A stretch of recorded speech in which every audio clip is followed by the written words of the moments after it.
अस्सलामुअलैकुम everyone, good morning Lahore के साथ मैं हूं आपकी होस्ट इकराम मलिक। आज की सुबह का आगाज़ करते हैं नई उम्मीद और इस यकीन के साथ आप सब बाखैरियत होंगे और सेहतमंद होंगे। हर सुबह आते ही एक पैगाम दिया जाता है। एक पैगाम तो सेहत के हवाले से होता है, दूसरा पैगाम जो है दूसरों का ख्याल रखने, उनका एहसास करने के हवाले से होता है। हर दिन कुछ ना कुछ एक ख़ास पैगाम लेकर आता है और कोई एक ऐसा दिन होता है जो इस याद में मनाया जाता है, इस यकजहती में मनाया जाता है कि उस दिन को याद किया जाए। उसके दिन के पीछे कंटेक्स्ट क्या है, उसका पस मंज़र क्या है, उसका एसेंस क्या है, उस हवाले से उस दिन को मनाया जाता है कि हम इस हवाले से क्या कर सकते हैं। आज हम सब जानते हैं ये यकम मई है, आज लेबर डे है, लेकिन आज कितने लोग हैं जिनके घर काम करने के लिए कामवालियाँ नहीं आई हैं। आज कितने लोग हैं जिनको हमने खुद मना किया है कि आज आपने काम पर नहीं आना, आज का दिन आपकी छुट्टी का है। कितने सारे लोग हैं जो वैसे ही बैठे हैं। हम किसी ना किसी दिन कोई ना कोई एहतमाम लाजमी करते हैं, चाहे वो किसी सूरत में हो, चाहे वो कुछ बांटने की सूरत हो, चाहे वो लंगर पाक बांटने की सूरत में हो। जब मज़दूरों का दिन है, हम में से कितने लोगों ने जो हमारे घरों में काम करते हैं, जो हमारे लिए काम करते हैं, हमारे कपड़े सिलते हैं या हमारे लिए कोई भी काम करते हैं, हमारे ड्राइवर्स हैं, हमने कितने मज़दूरों को उनकी दिहाड़ी दे दी है बग़ैर काम किए। और उनकी उजरत जो है बहुत सारे लोगों की हम कितने लोगों के टाइम पर दे देते हैं। यही अगर हम अपने जहन में रखना शुरू कर दें, हम दिन शायद सिर्फ छुट्टी के लिए मनाते हैं। यकम मई का एक दिन आ रहा है, इस दिन छुट्टी होगी, हमें सिर्फ ये एहसास रहता है, हमें सिर्फ ये बताया जाता है कि अगर यकम मई मौजूद है तो छुट्टी का दिन है। हम अपने बच्चों में किस तरह से इसकी तरबियत दे सकते हैं, हम किस तरह से वो एहसास जो है उनमें उजागर कर सकते हैं, ये बड़ों की जिम्मेदारी है कि वो अपनी ड्यूटीज़ किस तरह से सर अंजाम दे, किस तरह से ख्याल रखें। छोटी छोटी चीज़ें अपने घरों से शुरू किया जाए। आपके घर जो मज़दूर तबका आता है उन पे किस तरह से हम अपने उनके साथ मिलकर ये सब चीज़ें अंजाम दे सकते हैं, इस हवाले से बात करेंगे। और शुरू करने से पहले चंद अल्फाज जो हैं वो मैं कुछ इस तरह से बयान करना चाहूँगी।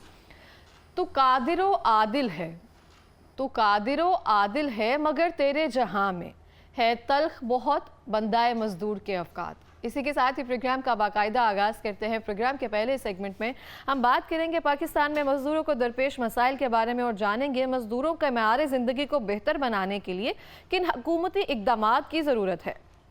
उसके लिए हमने दावत दी है chairman Pakistan labour rights and human council जनाब मखदूम मोहम्मद दुरियाब यूसुफ हाशमी साहब को। उनके साथ हमें ज्वाइन करेंगे यूथ एक्टिविस्ट और सोशल वर्कर जनाब पीर अब्दुल नासिर साहब। प्रोग्राम के दूसरे सेगमेंट में हमने दावत दी है मुमताज़ मायानाज ऑर्थोपेडिक सर्जन जनाब डॉक्टर अली शराजी साहब, जिनसे हम बात करेंगे मज़दूरों को दरपेश हड्डियों, जोड़ों और पट्टों के मसाइल के बारे में और जानेंगे इन मसाइल का हल क्या है।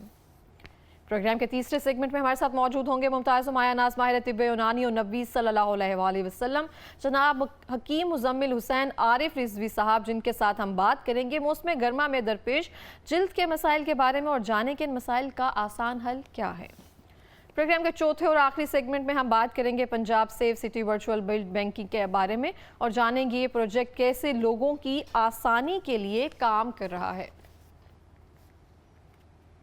और इसी के साथ ही प्रोग्राम का बाकायदा आगाज़ करते हैं। प्रोग्राम के पहले सेगमेंट में हम बात करेंगे, जैसे कि हमने आपको बताया यकम मई मज़दूरों का दिन मनाया जा रहा है। इस सिलसिले में हम अपना किरदार क्या अदा कर रहे हैं, हम अपना हिस्सा किस तरह से इसमें डाल रहे हैं। हम कुछ भी नहीं कर पा रहे हैं, हम अपने घरों में मौजूद लोगों का एहसास नहीं कर पा रहे हैं, लेकिन कुछ ऐसे भी लोग मौजूद हैं जो 25 से 30 साल के इस दौरानिए में मज़दूरों के राइट्स के लिए, उनके लिए बात कर रहे हैं, उनके लिए आवाज़ उठा रहे हैं। जिस तरह से हो सके मज़दूरों का उनका हक जो है वो दिलवाया जाए, उनकी उजरत टाइम पर दिलवाई जाए। इस तरह के बहुत सारे मामलात हैं जो अपनी ज़ेर निगरानी वो देख रहे हैं। हमारे साथ मौजूद हैं chairman Pakistan labour rights and human council जनाब मखदूम मोहम्मद दुरियाब यूसुफ हाशमी साहब, अस्सलाम वालेकुम सर।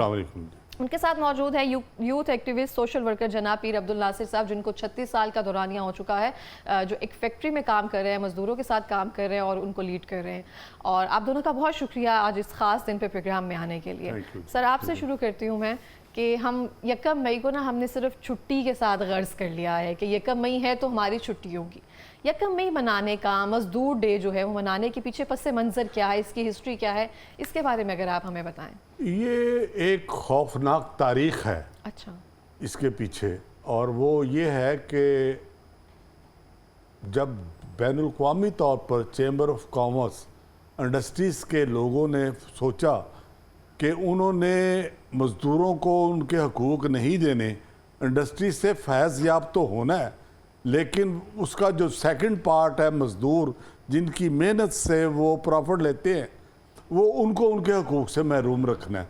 तो उन्होंने एक चैम्बर ऑफ कॉमर्स बनाई और उन्होंने यूनिटी का इजहार के लिए और अपने आप को यकजा करने के लिए और तमाम फैक्ट्रीज में अपने कवानीन मुसल्लत करने के लिए उन्होंने चैम्बर ऑफ कॉमर्स बना के वो काम का आगाज़ किया।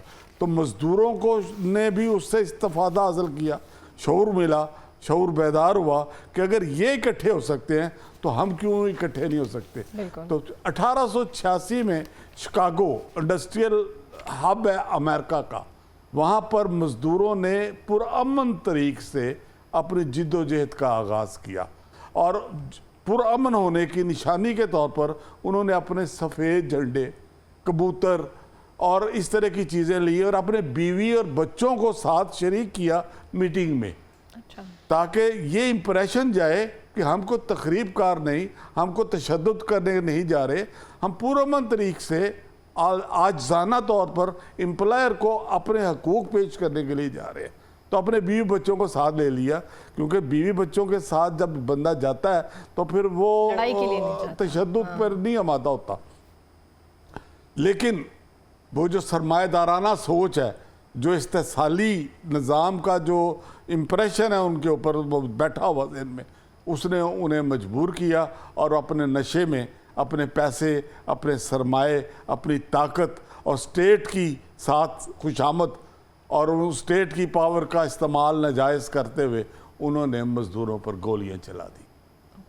बजाय इसके कि उनके पुरअमन मुतालबात मानते। वो क्या कह रहे थे? वो कह रहे थे हमसे 24 घंटे काम ना लिया जाए, हमसे 18 घंटे कम अज़ कम काम ना लिया जाए, हमें से सिर्फ 8 घंटे काम लिया जाए और 8 घंटे के बाद अगर काम लिया जाए तो उसकी हमें डबल पेमेंट की जाए।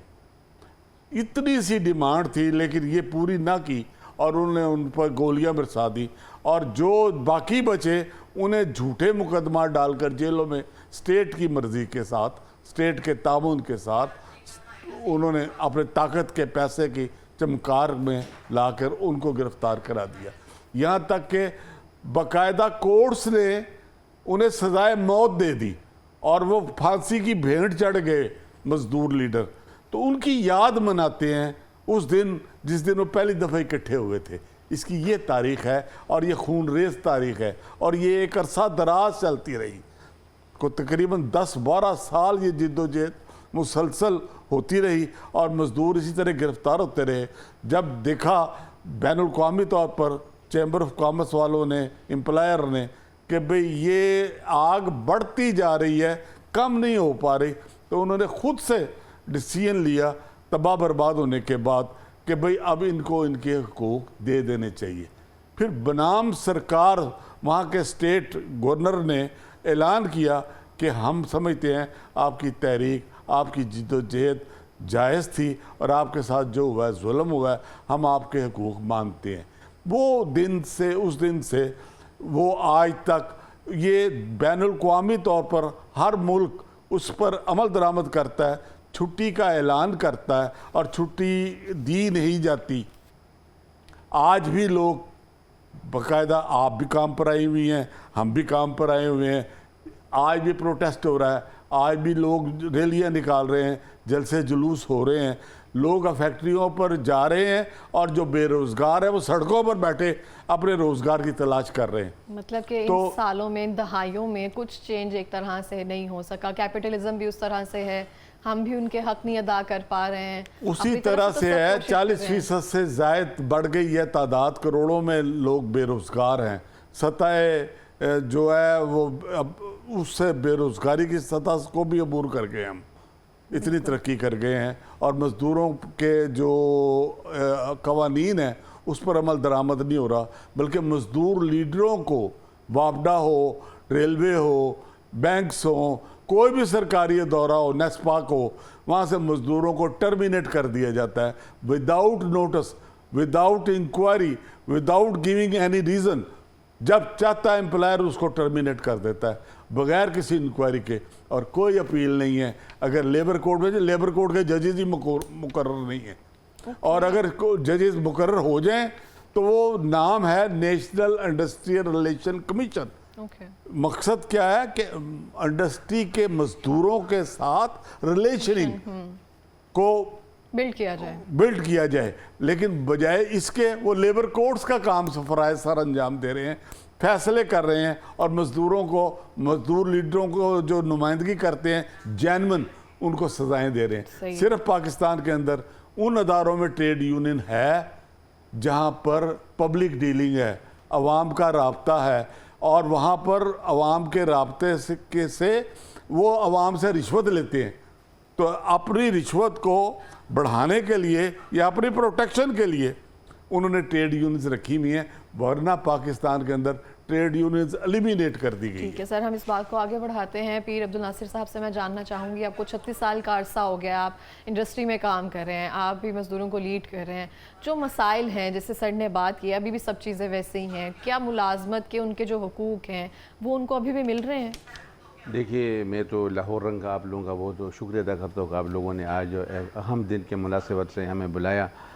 तो जैसे ही हाशमी साहब ने फरमाया, तो ये देखिए जो 1884 में उन लोगों ने अपने लिए एक कि 16 घंटे की बजाय 8 घंटे हम आराम करेंगे, 8 घंटे हम अपना काम करेंगे, और 8 घंटे मतलब कि अरेस्ट कर लेंगे।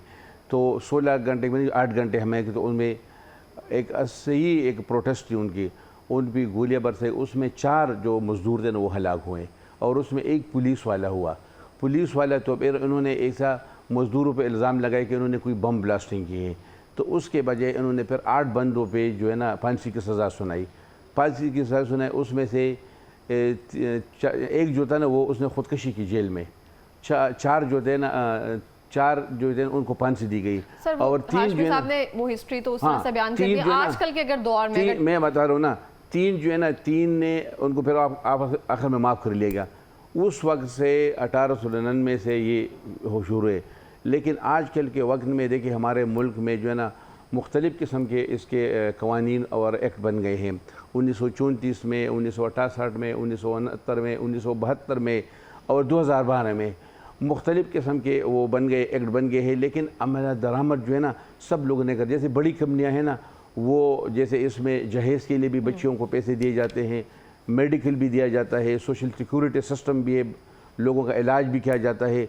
लेकिन वो उसमें रजिस्ट्रेशन कौन कर रहे हैं? जो बड़े इदारे हैं, जो आप सवाल कर रहे हैं, जो बड़े इदारे हैं, जो बड़ी मल्टीनेशनल कंपनी है, वो अपने मुलाजिमीन के रजिस्ट्रेशन भी कर रही है, और जब वो रजिस्ट्रेशन करेंगे तो तब उनको सोशल सिक्योरिटी में इलाज की सहूलत देंगे।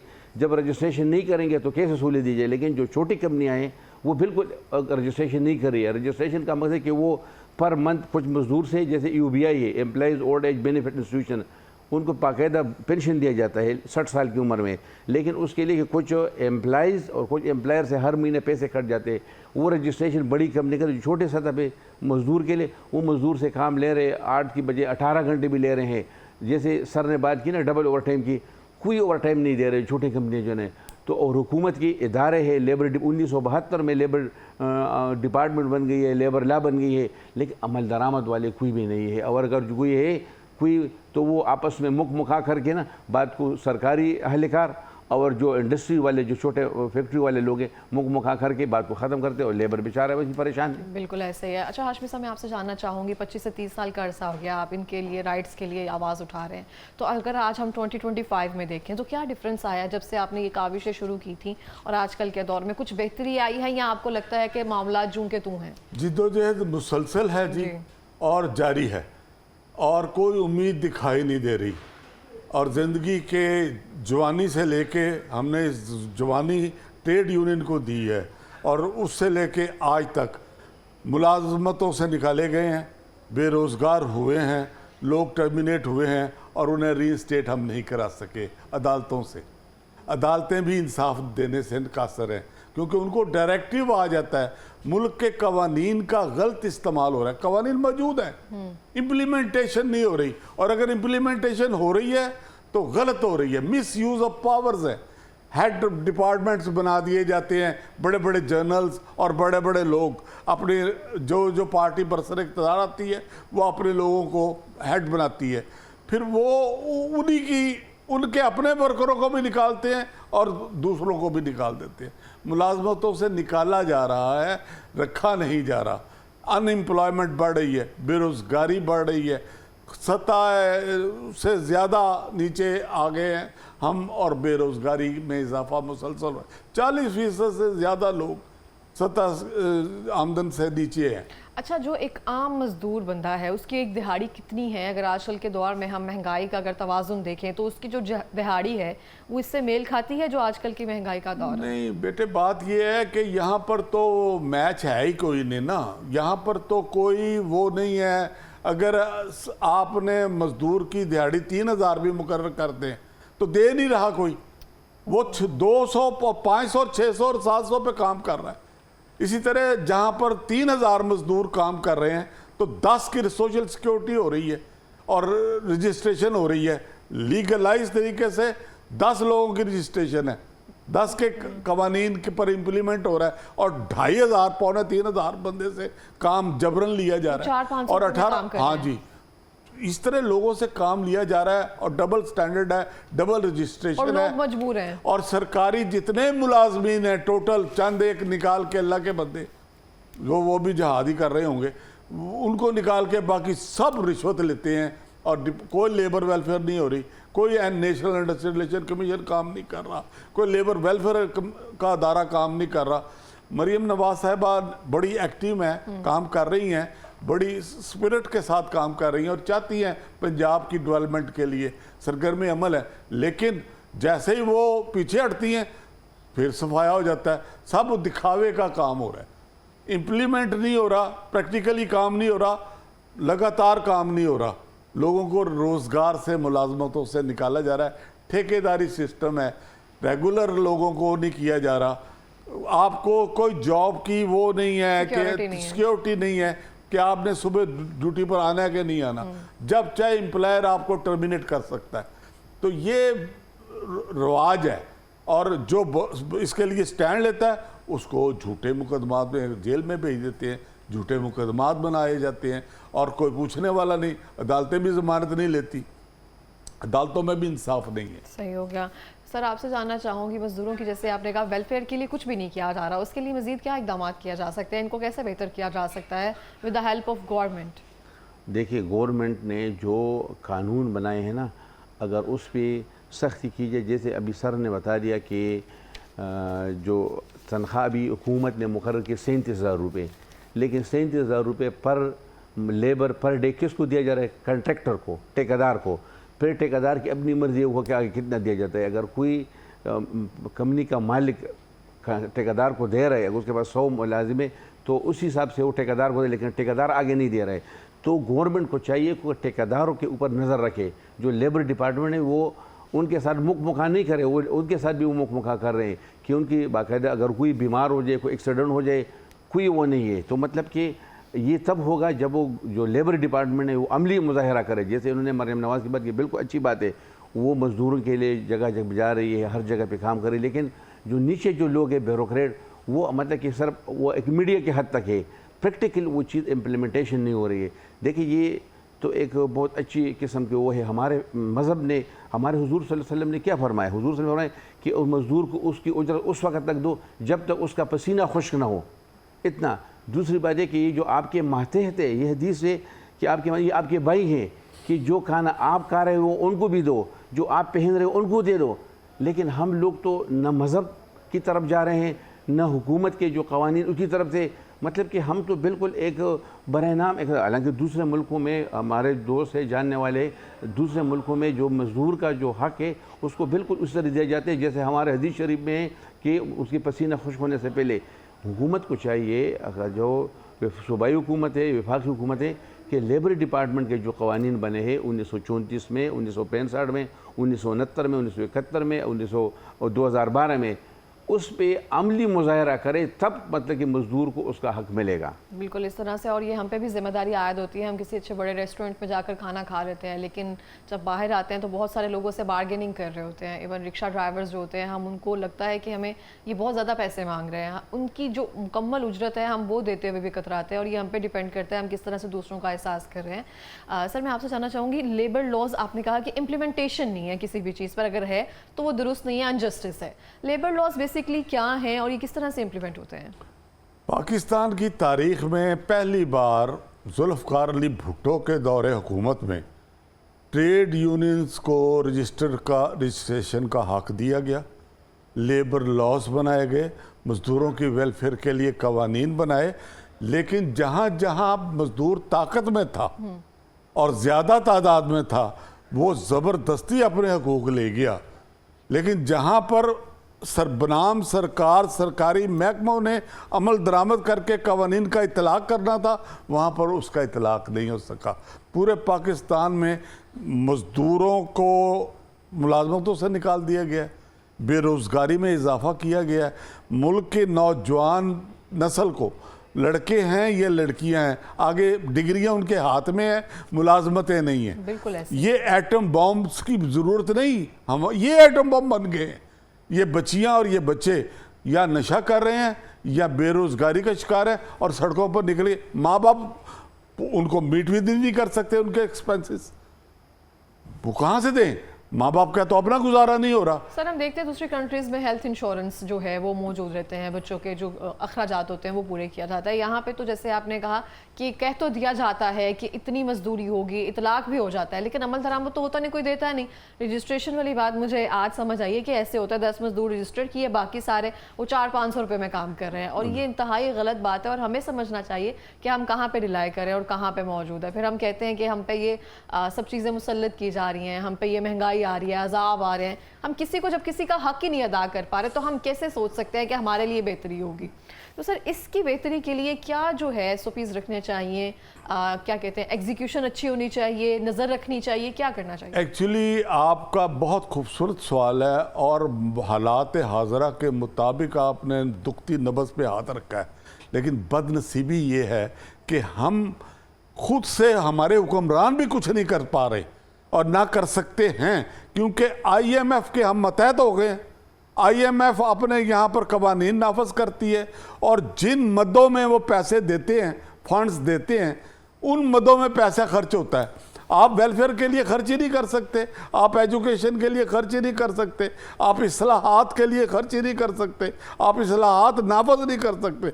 आपको तो अपनी यही है कि मैं वज़ीर आज़म बना रहा हूँ, मैं वज़ीर बना रहा हूँ, मैं गवर्नर बना रहा हूँ, मैं उस सरकार की मुलाजमत में रहूँ, और उसके लिए लालच में आप उनकी हुक्म मान रहे हैं और अपनी आवाम के साथ जुल्म कर रहे हैं।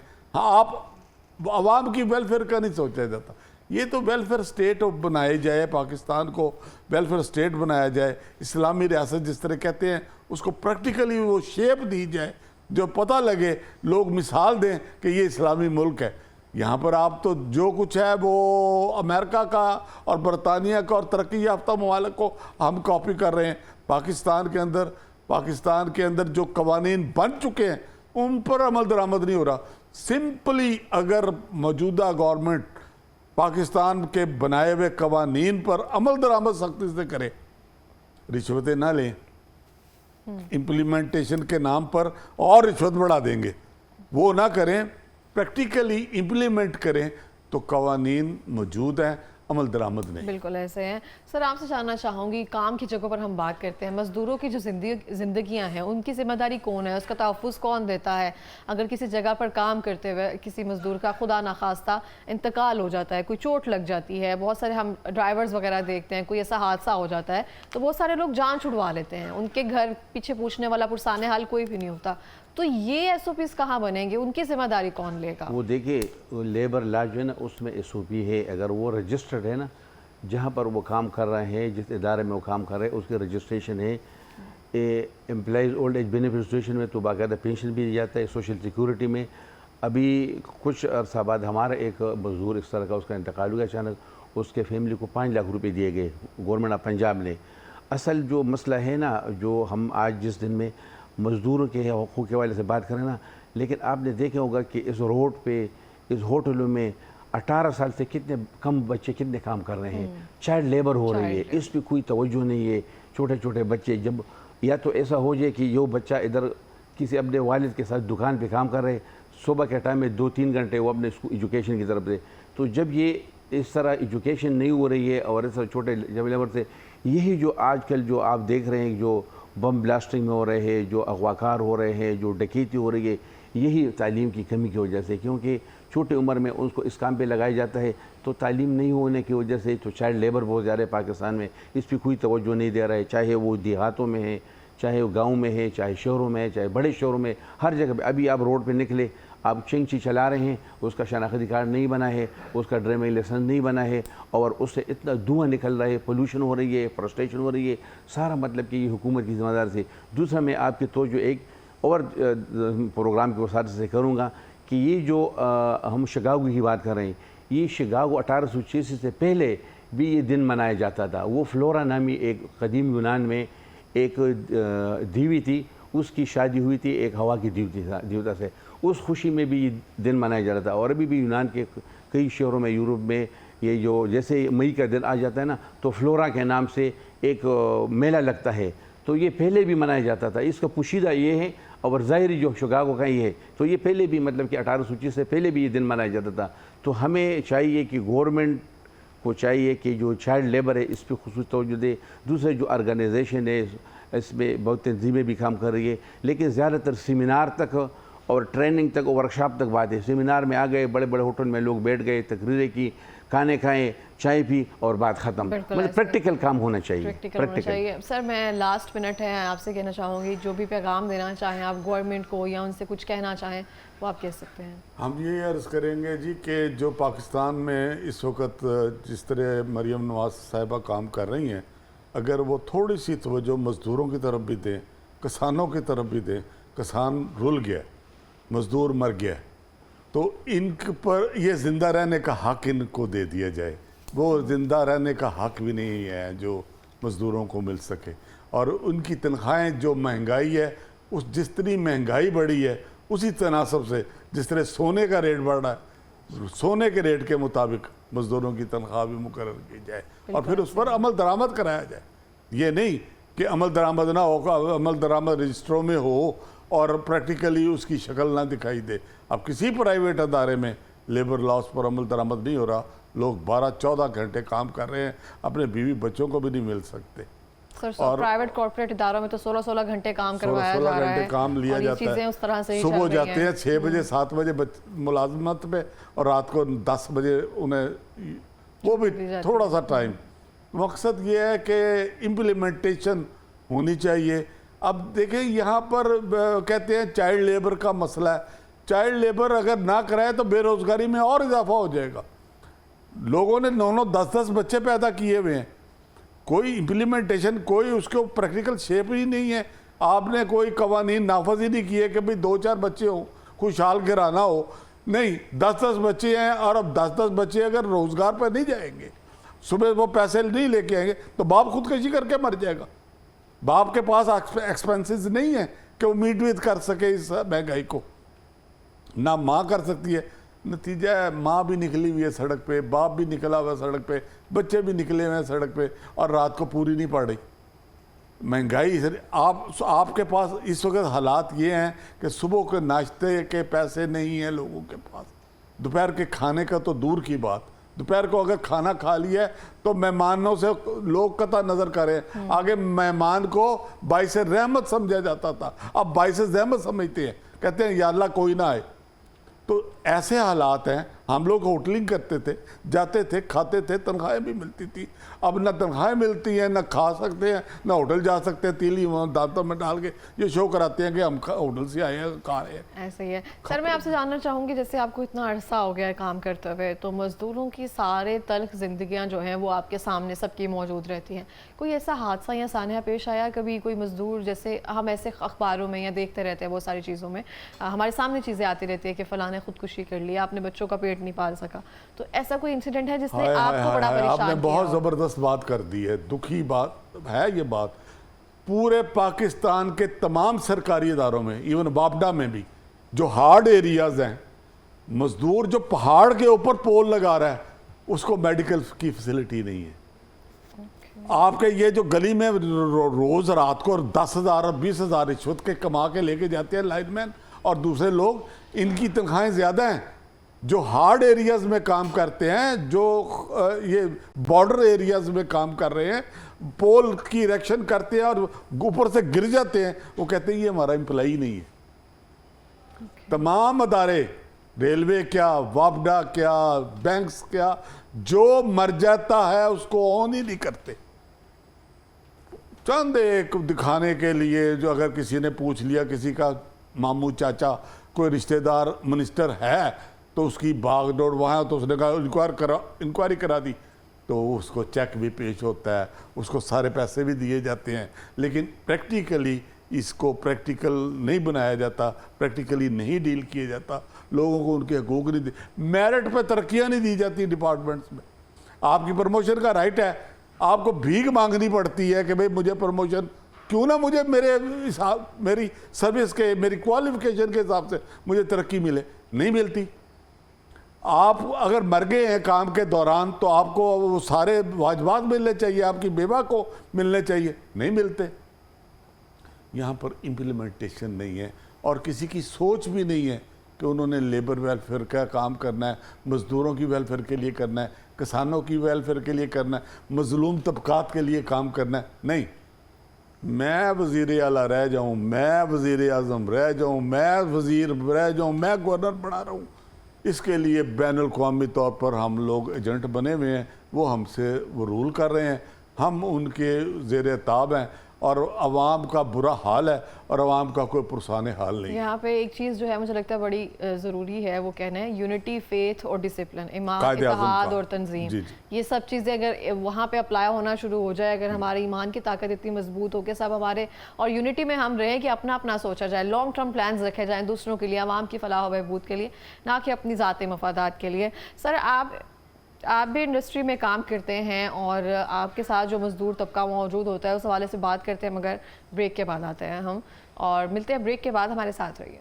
Welcome back everyone. गुफ्तगू का सिलसिला वहीं से जारी करते हैं। पीर साहब से मैं जानना चाह रही थी कि जो आपके मज़दूर आपके ऑफिस में मौजूद होते हैं, जो आप देखते हैं, उनके मसले मसाइल क्या होते हैं? कॉमन मसला क्या आपको देखने में आता है?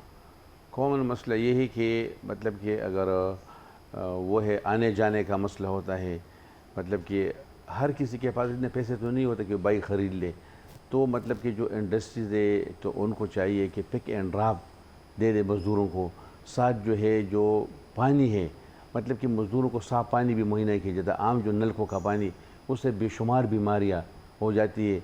इस तरह की ऐसी फैक्ट्री है कि उसमें डस्ट होता है, डस्ट कलेक्टर नहीं लगाए जाते, डस्ट कलेक्टर लगाने चाहिए, क्योंकि बहुत सारे बीमारों को दमा का और इन चीज़ों का बीमारी पैदा हो जाती है। तो ये मुख्तलिफ़ किस्म के तो कंपनियों को चाहिए कि अपने मुलाजिमीन के सेफ्टी के, जैसे मैं अपनी कंपनी हमारे सेफ्टी पर बहुत ज़्यादा काम और पूरे डिपार्टमेंट है ज़्यादा काम हो रहे हैं, मतलब कि अगर कोई शलवार कमीज़ में आ गया और अपने उस यूनिफॉर्म में नहीं है तो उसको गेट से बाहर कि नहीं, मतलब क्योंकि ख़तरा होता है, मशीनों के साथ काम कर रहे, कोई बंदा किसी के साथ उसमें मर भी सकता है कि उसके साथ, तो बहुत ज़्यादा मतलब कि सेफ्टी का, उनके सेहत का ख्याल रखना चाहिए।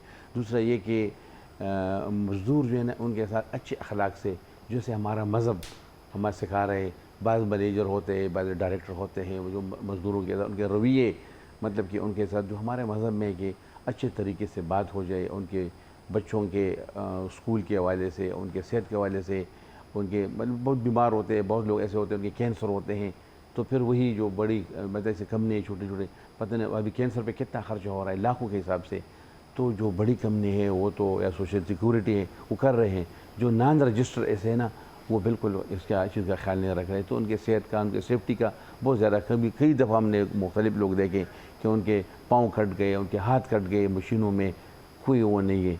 तो कंपनियों को चाहिए कि अपने मज़दूरों की सेफ्टी का बहुत ज़्यादा ख्याल रखें। बिल्कुल ऐसे है। सर, आखिरी मिनट में कोई पैगाम देना चाहेंगे? हम ये कह रहे हैं जी कि मज़दूरों को अपनी नुमाइंदगी खुद करनी चाहिए और अपने हकूक़ के लिए जद्दोजहद करनी चाहिए, और हुकूमत को चाहिए कि पाकिस्तान भर के मज़दूरों को, जितनी मज़दूरों की तादाद है, असम्बलियों में, सेनेट में और लोकल बॉडीज़ में उनकी सीटें मुकर्रर की जाएं, और उन्हें जिस तरह क्रिश्चियंस को सीटें मुकर्रर हैं, इस तरह मज़दूरों, क्योंकि ये इम्प्लीमेंट नहीं हो सकता कि 90 करोड़ का इलेक्शन है, मेरी तनख्वाह 7,000 नहीं है और 90 करोड़ का इलेक्शन मैं लड़ सकता हूँ। कोई बच्ची, कोई नौजवान लड़की, कोई नौजवान लड़का, कोई मज़दूर, कोई किसान इलेक्शन में हिस्सा ले सकता है। पाकिस्तान की टोटल आबादी के ये बहुत बड़ा एक काउंट करता है, मैटर करता है कि पाकिस्तान की नौजवान नस्ल जो है, आप उसको उसकी नुमाइंदगी नहीं दे रहे, आप उसको हकूक़ ही नहीं दे रहे, आप उनके राइट्स जो हैं वो उनको नहीं दे रहे। तो उनको उनके राइट्स देने के लिए जब तक वो खुद असम्बलियों में नहीं जाएंगे उनकी नुमाइंद, तो ये हुकूमत को चाहिए सीटें मुकर्रर करे, बजाय इलेक्शन का शोर डालते हैं अंदर 3%, 5%, 7% वो तबकात जो इस मुल्क में रूलिंग क्लास है, उनकी नस्ल दर नस्ल रूल करती आ रही है, वो हैं। और जो मेरे जैसे मजदूर हैं वो सड़कों पर बेरोज़गार हैं और बेरोज़गारी का शिकार है। नतीजा ये होता है घर वाले भी साथ छोड़ जाते हैं, बीवी भी साथ छोड़ जाती है, बच्चे भी साथ छोड़ जाते हैं। कौन बेरोज़गार को रोज़गार देता है? और वो मांगने वाले जो है वो पीछे नहीं हटते, वो कहते हैं इधर से भी दे दो, उधर से भी दे दो। तो उनको मीट विद नहीं एक्सपेंसेस को कर सकता कोई बंदा। नतीजा क्या करेगा? खुदकशियाँ करेगा। पाकिस्तान भर में खुदकशियों की तादाद में इजाफा हो रहा है। हम IMF के कर्जे लुटा रहे हैं, लेकिन पाकिस्तान की आवाम की बेहतरी का नहीं सोच रहे। पाकिस्तान की आवाम की बेहतरी का सोचें, उनके मुस्तकबिल का सोचें।